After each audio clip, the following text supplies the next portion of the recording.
बनी जल बिगड़ल काम, हो बनी जल बिगड़ल काम। ऐसन पावन बड़ुए धाम अमवा गाँव सती मैया के। ऐसन पावन बड़ुए धाम अमवा गाँव सती मैया के। सरद से धई दिली अपने ललनवा के, सरद से धई दिली अपने ललनवा के। क्षण भर में आराम, क्षण भर में आराम। ऐसन पावन बड़ुए धाम अमवा गाँव सती मैया के। ऐसन पावन बड़ुए धाम अमवा गाँव सती मैया के।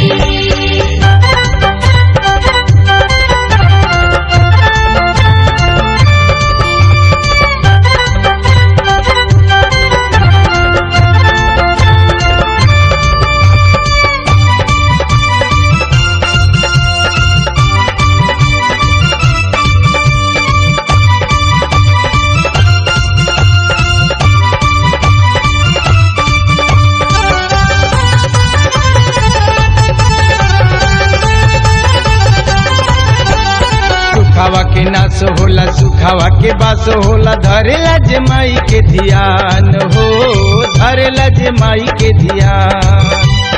कटेला कलेसावा विपतिया पराई जाला। सुमिरत होला कल्याण हो, सुमिरत होला कल्याण। जिंदगी संवर जल क्षण में सेवकवा के, जिंदगी संवर जल क्षण में सेवकवा के। श्रद्धा से लेते नाम, हो श्रद्धा से लेते नाम। ऐसन पावन बड़ुए धाम अमवा गाँव सती मैया के।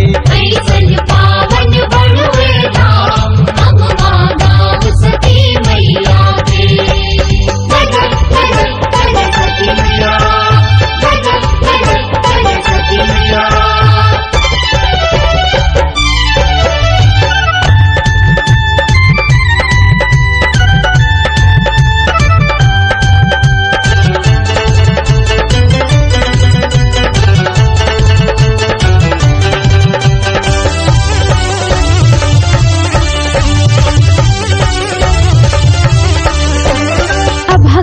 भाग जागे रोगवा बेअधि भागे। निपुता हो जाला पुतवाला हो, निपुता हो जाला पुतवाला।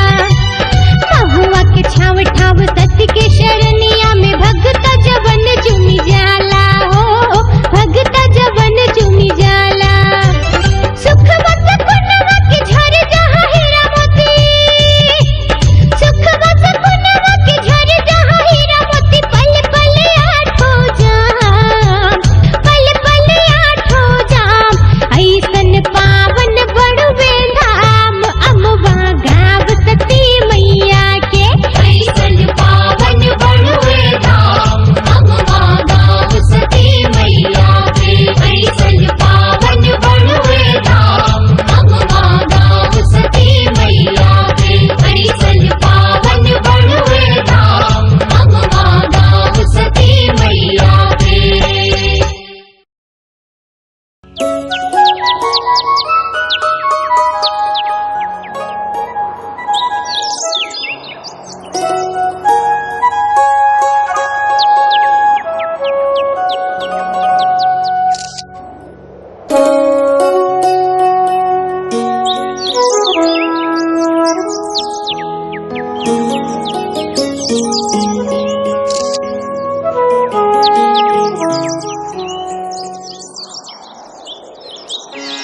बाबा।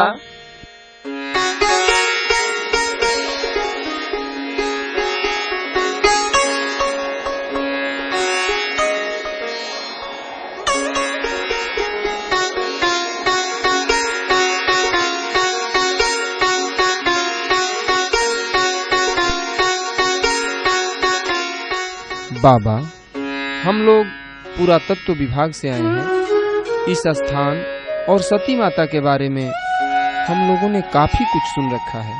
कृपया आप इस स्थान और सती माता के बारे में हमें विस्तार से बताइए।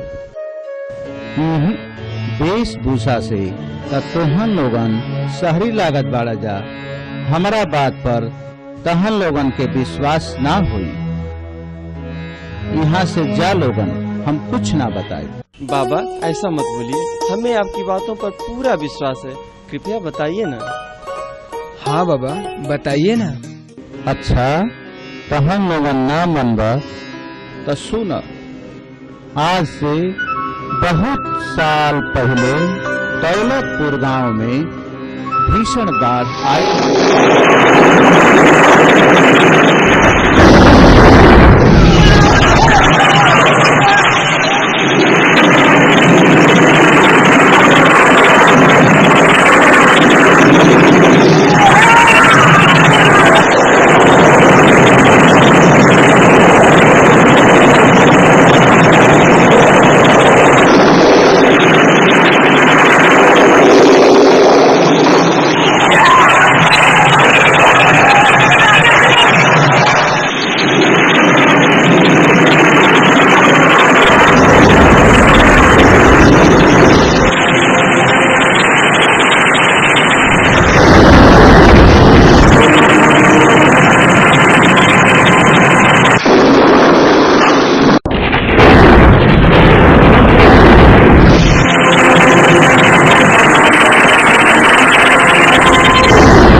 सुमन भैया, हमारी होश में ऐसा आफत ना आयल रहा। भैया, लागत है कि बाढ़ में गांव तबाह हो गया। देखा लो, विपत्ति में आदमी के धीरज से काम लेने के चाहिए।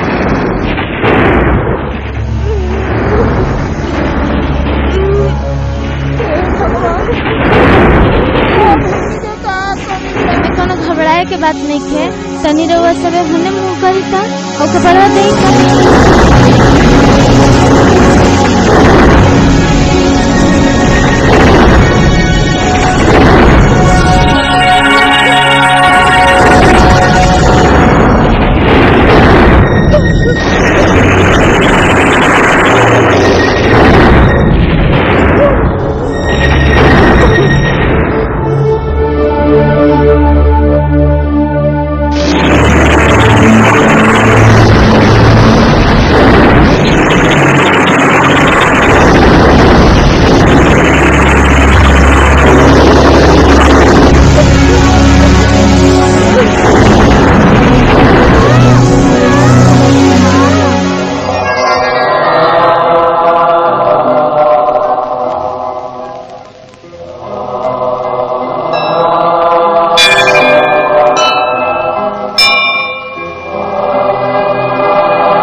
अरे पानी तो बहुत तेजी से घटता हो, लगता कि कोनो चमत्कार हो गई का।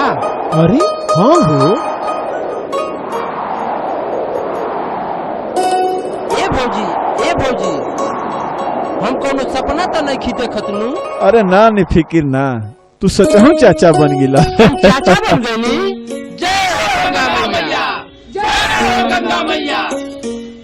सुतल हुआ मटी लगन अपने अगले ले सुतल हुआ, काम का चिंता ना है। 4 गो जन्मा के हमार जीव फांसी में लौले, हम झौसू इनकर मौआ तो ना आवत है।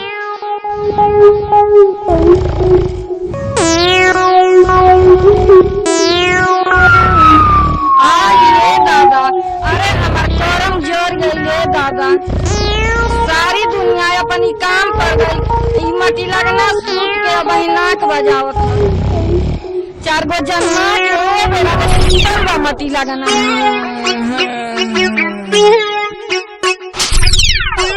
मरनी हो का हो?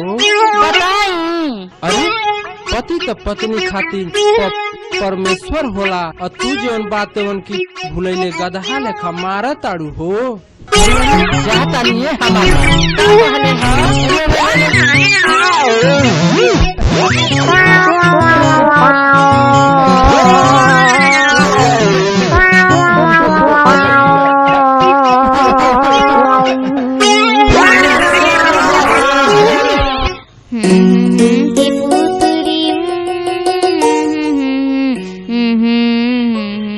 बाबूजी बाबूजी देखी ना कितना सुंदर गुड्डा बनेले बानी। सुंदर गुड्डा बाटी। ऐसने सुंदर दुल्हा हमरे बिटिया खातिर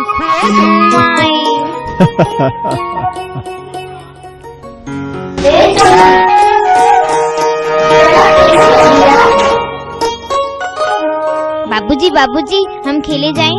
हाँ बेटी जा, लेकिन जल्दी आ जाइए। देखा लोगन, झगड़ा कोई से मत करिए लोगन। ठीक बा। ऐसे कि तू कहाँ बाड़ू? यहाँ बानी। ऐसे कि तू कहाँ बाड़ू? हम यहाँ बानी। यहाँ बानी। पकड़ लेनी पकड़ लेनी। ऐसे कि इतनी हाउ हो।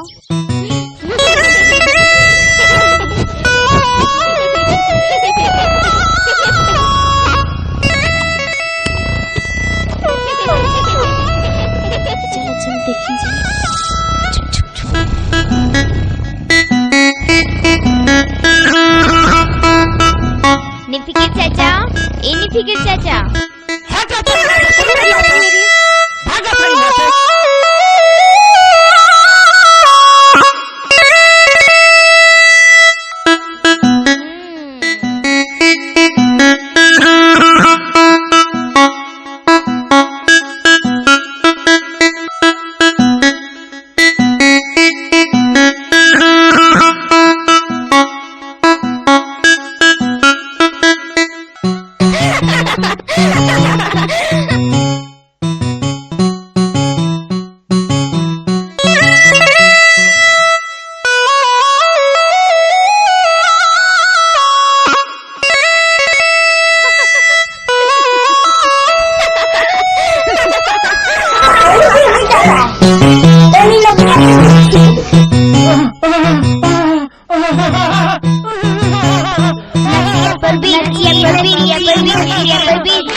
मंगल भानया मंगल हारे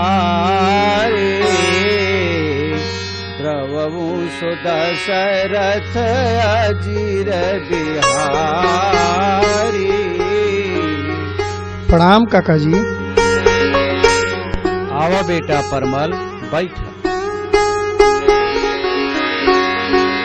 काका जी रउआ सबके आदेशानुसार कालू के उत्सव के सगरो तैयारी पूरा हो गई। परमल बेटा हमनी के पूरा विश्वास रहा कि तू ही ये काम के सही ढंग से कर सकेला। थकल हो जा अब विश्राम कर। जी अच्छा। आशुतोष तुम अवंढर दानी।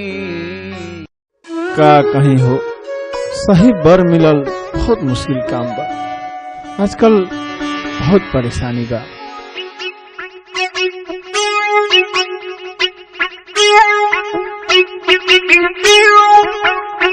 अरे बाबू राज बाबू बड़ा इत्मीनान से बैठल बानी, अमवा उत्सव में नइखे चले के का? प्रणाम पंडित जी। जा आए हो, जा आए हो।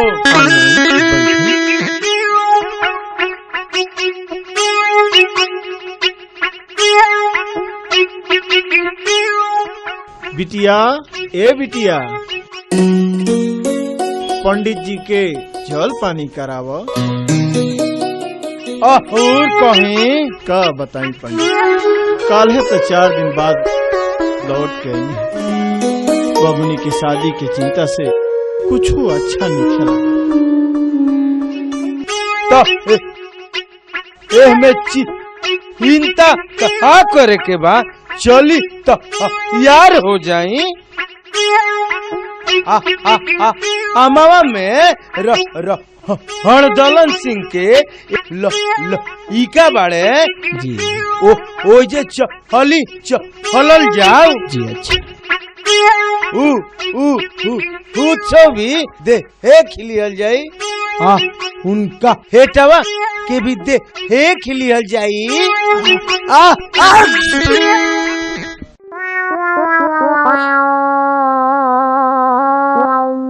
का हो कैसन मार पठाव भेजत तारू? अभी तो हमके गईले 1 महीना भइल रहला, का हो गइल बा?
चरिया मोरे राम नील चरिया हो ए धनी पेट वे कारण गैली मुरंगमा ये रानी ए धनी पेट वे कारण गैली मुरंगमा ये रानी सोना के नथुनिया लिहनी चानी के पजनिया रानी हो चानी के पजनिया हो ए रानियो बनाही पेनहबू तू पितरिया ए रानी। ए रानी अब नाही पेनबू तू पितरिया ए रानी।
भैया साफ बा गेहुआ साफ ठीक काट ली लहर ना आई।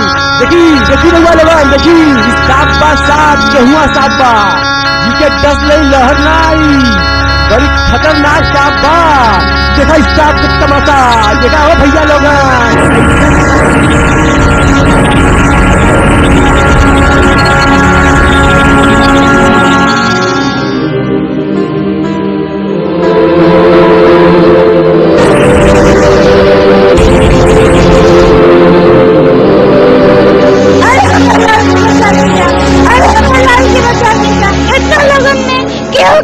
कि हमरा लाल के क्यों बचा ले तो जा लोग यहाँ से जा लोग चूड़ी पहन के बच जा लोग हम बचाए अपना लाल। मर गए रउआ बालक के बचावे खातिर अगर ये परिमल का जान भी चल जाई तो ये पीछे ना हटिए। रउआ जाए के जरूरत नहीं है।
जय हो आई बैठी सभे।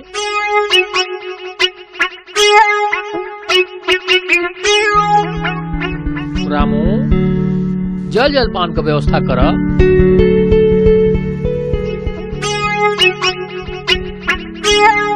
कहीं कैसे आवे के भइल बा? यहाँ के दौलतपुर के रघुराज बाबू हैं। रउआ यहाँ अपना बेटी के खातिर आपके बेटवा के हाथ मांगे आईनी। हाँ जी हम बहुत उम्मीद लेके आइल बनी। अब राउरे भरोसा बा।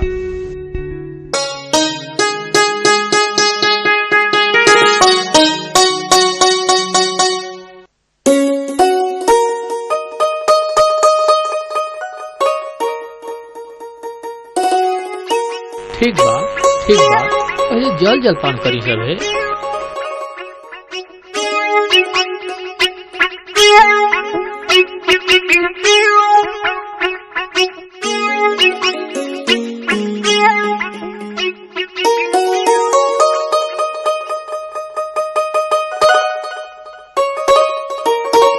पाए लगी बाबूजी, पाए लगी। जहाय हो बच्चा, पाए लगी, राजभोग कंचन करो बबुआ। पाए लगी। गुरुजी यहाँ का क्या बात है? ये हमार बेटा परमल हुआ। भगवान वंश देश तो परमल लेखा बहादुर देश।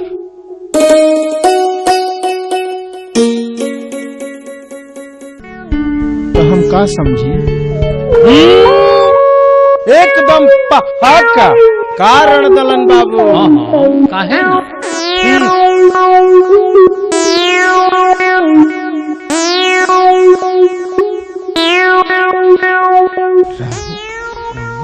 बृहस्पति गुरुजी संयोग तो बना।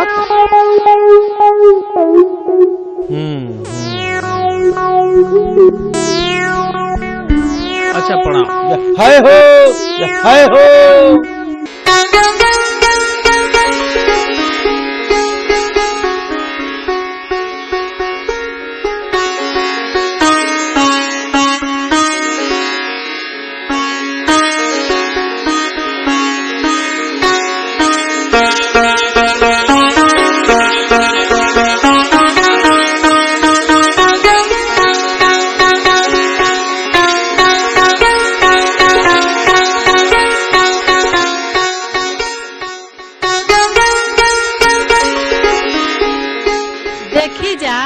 आज हमारी बेटा का बारात गइल बा, मजेदार जलवा होके के चाहिए। होई जरूर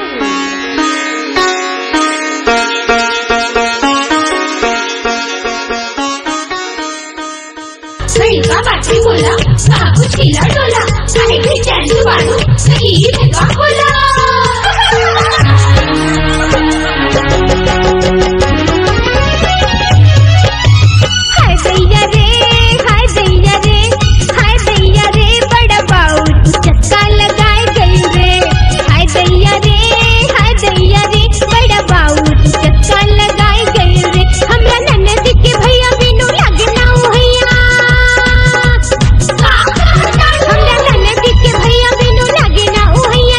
कैसन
चलली पिया के गाँव।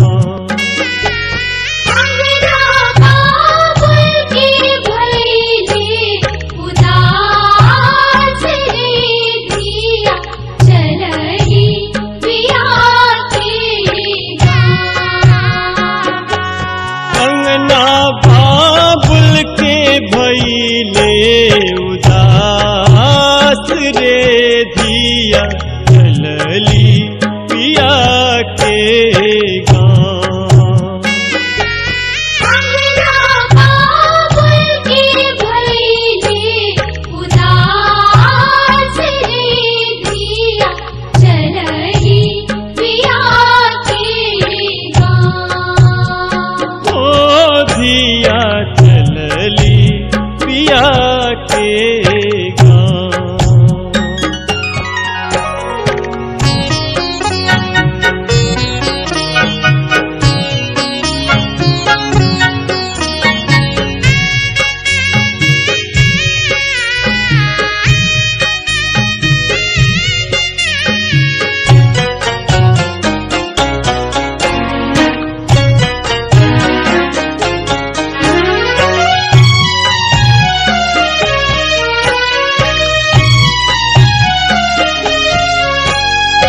बाबा के समझवा के रीतिया निभावे चुटकी भर से नूरा के लजिया जो गावे।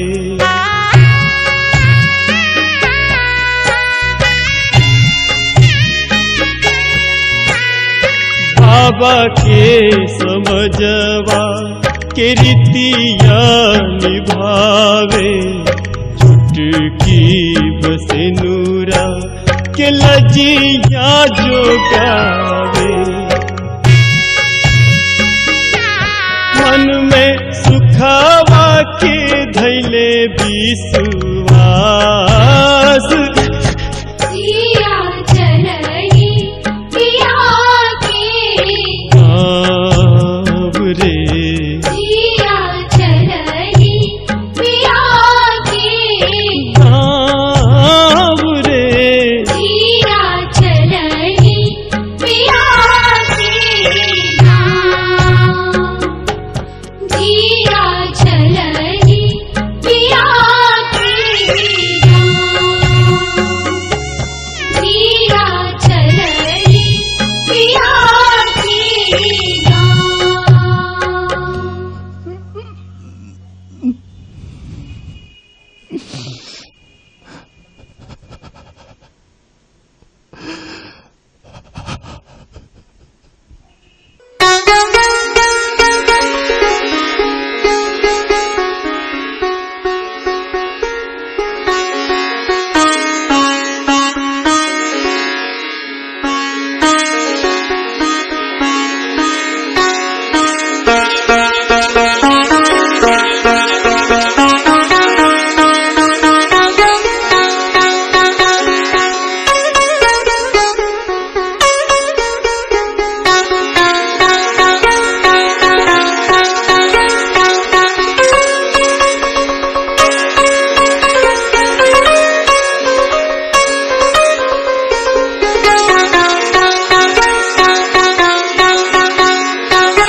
परमल, बेटा परमल।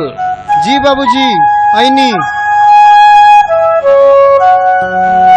बेटा होत सवेरे तनी चल जइह आ जाके जमींदार के यहाँ लगान जमा करइह। जी बाबूजी हम चल जाए।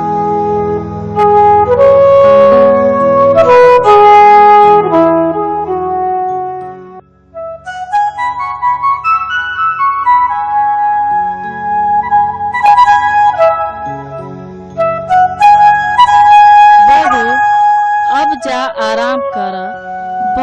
रात बीत गईल बा। उतना सेवा त अपन जामल बिटियो ना करे। भगवान तोहके औरी तोहरा सुहाग के बनौले रखस। माँ जी, ये हमार कर्तव्य बा और ये हमार सौभाग्य भी बा। अच्छा बहू, जा अब आराम करो। जी माँ जी। हमेशा सुखी रहो।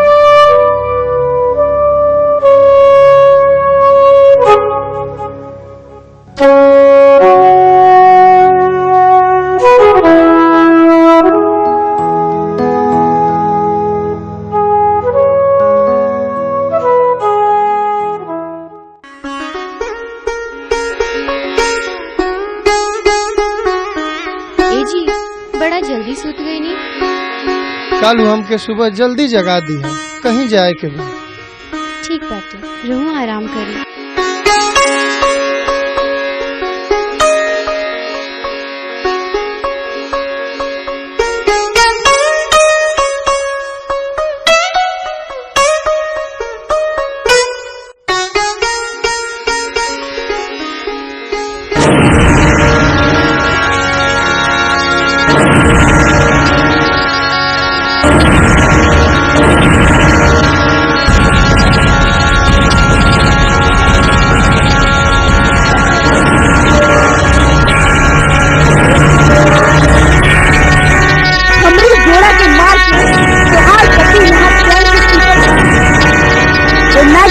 प्रतिज्ञा बा कि हम तुम्हारे पति के कल का दिवस ना देखेंगे, ना देखेंगे, ना देखेंगे।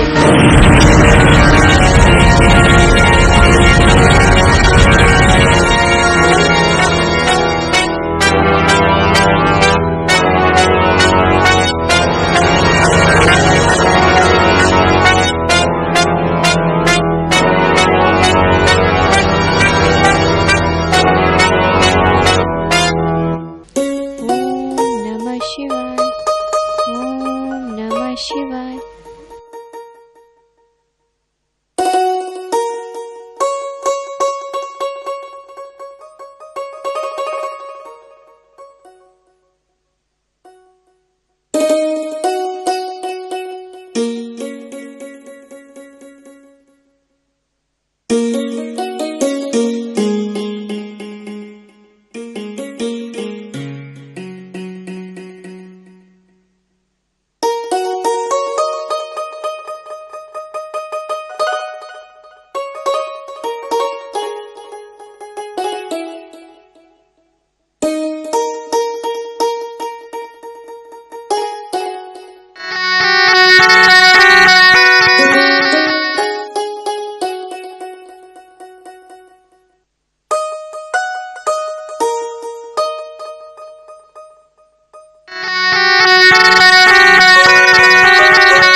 अरे रुआ जाता नहीं का?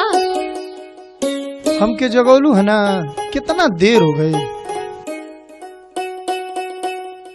देखिए आज मत जाइए ना जाने का है, हमार मन बहुत घबरात बा। देखा जिद मत करा, बाबूजी का आदेश बा, हमार गल बहुत जरूरी बा। फिर भी हम रुआ के ना जाए दे। देखा संस्कार मत भूला, बाबूजी का आदेश का अवहेलना हम ना कर सके नहीं। ठीक बा, रुआ ना माना तो जाए, लेकिन तनी ठहर जाए।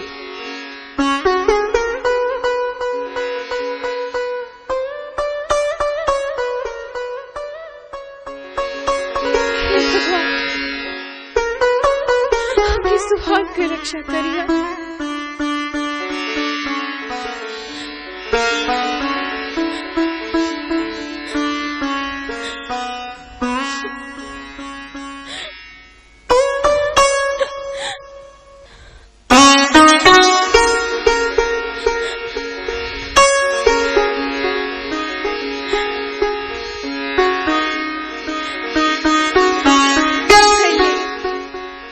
अपनी पास रखो, अपन ख्याल रखो।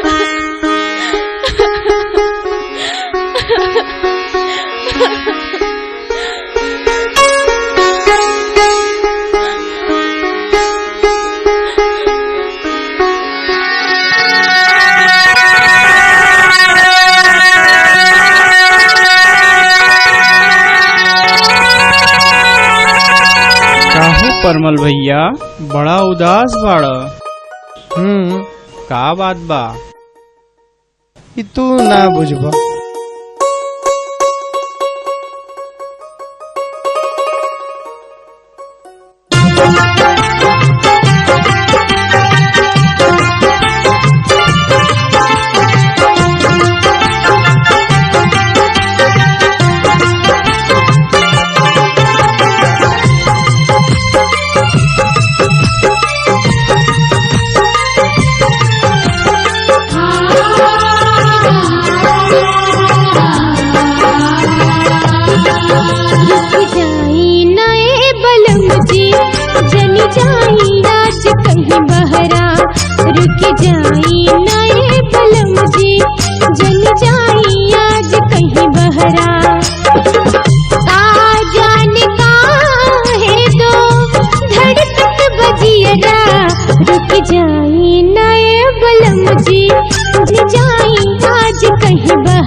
छोड़ रानी बाटे काम बड़ा भारी, गईला जरूरी बाटे बुझ तू लाचारी।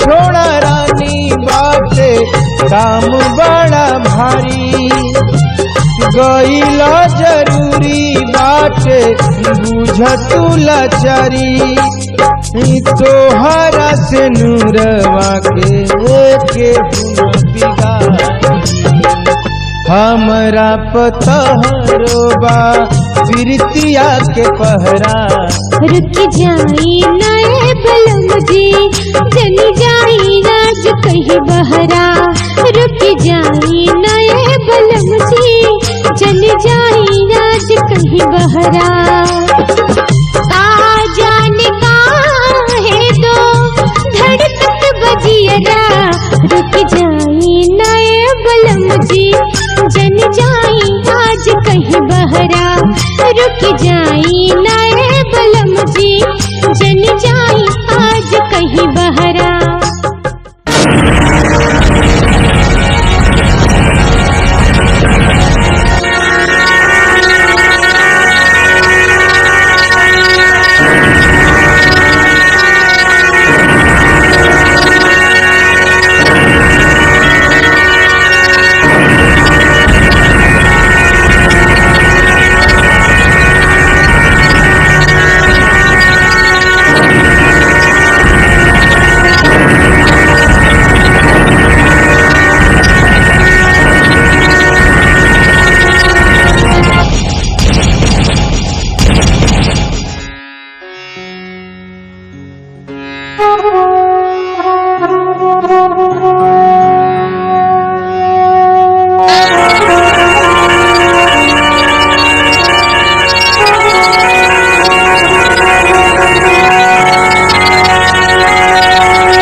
चाचा अरे अरे अरे परमल जी अच्छा दस ले बाल परमल जी अच्छा दस ले बाल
Ah!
छोड़ छोड़ रहिया रानी, काम बाटे भारी, गईला जरूरी बाटे, बुझतु लाचारी,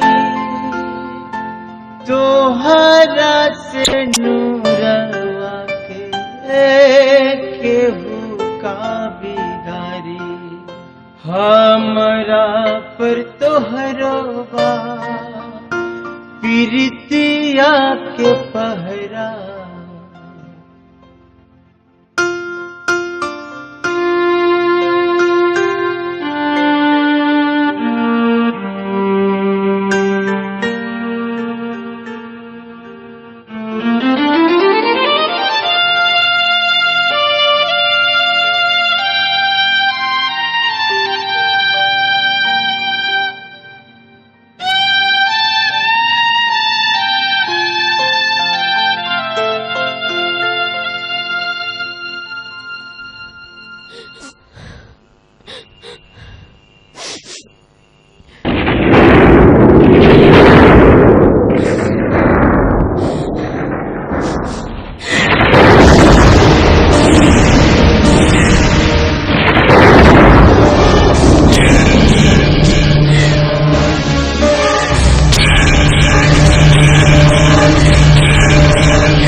वाकई बहुत मार्मिक कहानी है सती मैया की।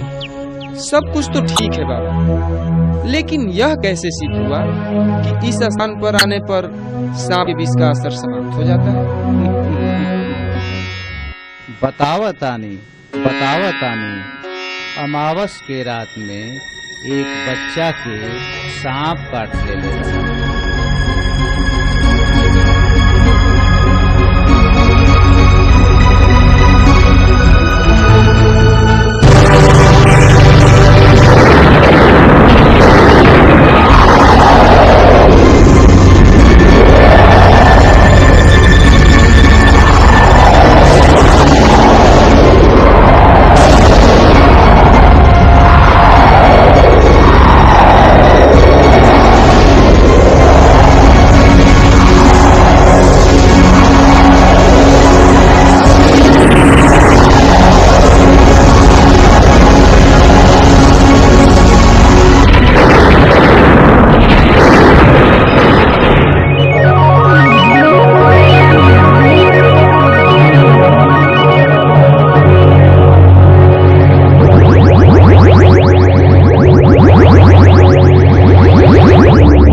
बेटा तू ठीक हो गया का? हाँ बाबूजी, हम एकदम ठीक हो गए। हमके बुझाइल ह कि कोनो बुढ़िया माई हमके सहलावत आरे। हम पूछली ह कि रउआ के है, त हंस के बतौली ह कि बेटा हम सती माई है। बाबूजी हम एकदम ठीक हो गए। बोला सती मैया की जय, बोला सती मैया की जय, बोला सती मैया की जय। ऐसे धीरे धीरे लोगन में सती मैया के प्रति आस्था और विश्वास बढ़त गई। यह हवे सती मैया का कहानी। बाबा बाबा बाबा, अरे ये क्या हुआ? एक मिनट रुको, देखते हैं।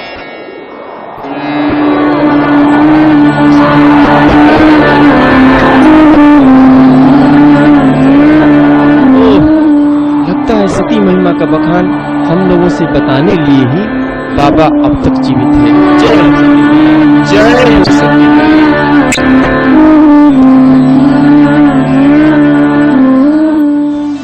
सपवा के बिखिया उतर जाला जहवा, सपवा के बिखिया उतर जाला जहवा, बन जाला बिगड़ल काम, हो बन जाला बिगड़ल काम। ऐसन पावन बड़ुए धाम, अमवा गाँव सती मैया के